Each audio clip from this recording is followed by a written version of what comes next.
પાટણ જિલ્લાના રાધનપુર તાલુકાના મેમદાવાદ ગામ ખાતે આવેલા પ્રાથમિક શાળા ખાતે છેલ્લા 18 વર્ષથી શિક્ષક તરીકે ફરજ બજાવતા છગનભાઈ રાઠોડની રાધનપુરના લજપતનગર રાધનપુર ખાતે બદલી થતાં સમગ્ર મેમદાવાદ ગ્રામજનો દ્વારા તેમને ગામની અંદર વિદ્યાર્થીઓ બાળકોને સારું શિક્ષણ આપી બાળકોને સારું ઘડતર આપ્યું છે ત્યારે ગ્રામજનો દ્વારા તેમની બદલી થતાં ભવ્ય વિદાય સમારંભનું આયોજન કરવામાં આવ્યું। આ પ્રસંગે રાધનપુર તાલુકા પંચાયતના પ્રમુખ ભરતભાઈ પટેલ, ગામના સરપંચ, શિક્ષકો, શાળાના આચાર્ય અને અન્ય મહાનુભાવો, વિદ્યાર્થી વાલીઓ ઉપસ્થિત રહ્યા હતા।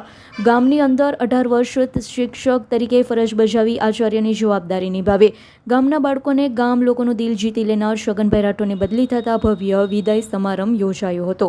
આજરોજ 3/2/2026ના દિવસે અમારા મેમદાવાદ પે સેન્ટરના પૂર્વ શિક્ષક એટલે છગનભાઈ રાઠોડની રાધનપુર મુકામે લજપતનગર શાળામાં બદલી થઈ।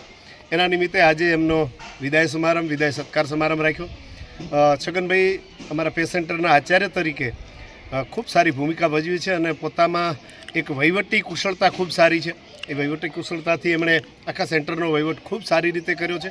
ભલે 4-5 મહિના સુધી એ પે સેન્ટર આચાર્ય રહ્યા, ખૂબ સારું કામ કર્યું છે। આજે એમના વિદાય સમારંભમાં સમગ્ર મેમદાવાદ પે સેન્ટર શાળા, પે સેન્ટરના તમામ આચાર્યો, અમારા CRC કોઓર્ડિનેટર તેમજ આખું સમગ્ર મેમદાવાદ ગામ મળી અને ખૂબ સારી રીતે એમનો વિદાય સત્કાર સમારંભ કર્યો અને છગનભાઈને તમામ મેમદાવાદ ગામ વતી, મેમદાવાદ પે સેન્ટર વતી અને તમામ પે સેન્ટરના આચાર્ય વતી અને CRC કોઓર્ડિનેટર વતી હું ચતુર્દાન ગઢવી ખૂબ અને ખૂબ શુભકામનાઓ પાઠવું છું। અમારા આજના આ કાર્યક્રમમાં અમારા તાલુકા પ્રમુખ શ્રી ભરતભાઈ પટેલ એ પણ ઉપસ્થિત રહ્યા અને ખૂબ સારો કાર્યક્રમ થયો। આ બધા વતી હું છગનભાઈને ભવિષ્યમાં ખૂબ સારું કામ કરે એવી શુભકામનાઓ પાઠવું છું। જય માતાજી, જય સરસ્વતી।